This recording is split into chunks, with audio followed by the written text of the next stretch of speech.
Қайырлы күн жақсылар. Бүгін мен өзімнің отбасыма арнап дәмі тілі үйретін жасаулы жолы да өте оңай гармошка сапсасын дайындадым. Сіздер де жасап көріңіздер. Ең алдымен бөлме температурасындағы 1 стакан сүтімізді және ерітілген маргарин майымызды, 1 ас қасық тұзымызды салып, ұнымызды елегіштен илеп алып, жақсылап тұрып жұмсақ қамыр елестер, қамыр песочное тесто болып шығады. Одан соң оны 30 минутқа қалдырамыз. Фаршына өз қалауларыңызға қарай картошка жуа қоссаңыздар болады. Енді 30 минут өткеннен кейін қамырымызды дәл видеодағыдай бөліктерге бөліп аласыздар. Мінекей. Осы бөлінген бөліктерді дөңгелетіп жайып алатын боламыз. Мінекей, мен ақырындап жайып жатырмын. Енді осы жайылған қамырымызды дәл видеодағыдай оқтаумен дөңгелетіп аламыздағы. Қазір көресіздер, жиыратын боламыз. Гармошка секілді ғып.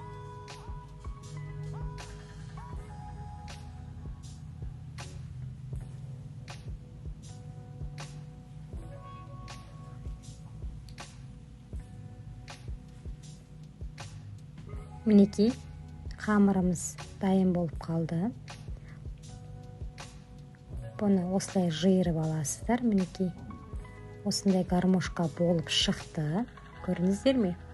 Енді осыған арасын сәл ғана ашып, дөңгелетті фарштарды салып шығамыз.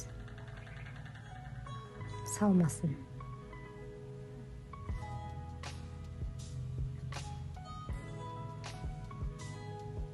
Осылай қайырып, бөліктерге бөліп аламыз. Мінекей, екі шетін түйіп аласыздар, ажырап кетпеу үшін. Мінекей. Осыны 35 минутта духовкада қызып тұрған пісіріп аламыз.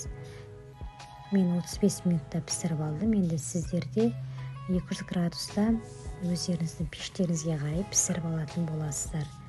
Осылай листімізге салып, бетіне жұмыртқаның сары уызын жағып аласыздардағы духовкаға пісуге жіберетін боламыз. Қалауларыңызға қарай кунжут, мак сепсеңіздер болады. Мінекей, самсамыз дайын. Міндетті түрде жасап көріңіздер. Каналыма тіркелуді, лайк басуды және пікір қалдыруды ұмытпаңыздар. Алдағы уақытта тағы да бірнеше видеолармен бөлісетін боламын.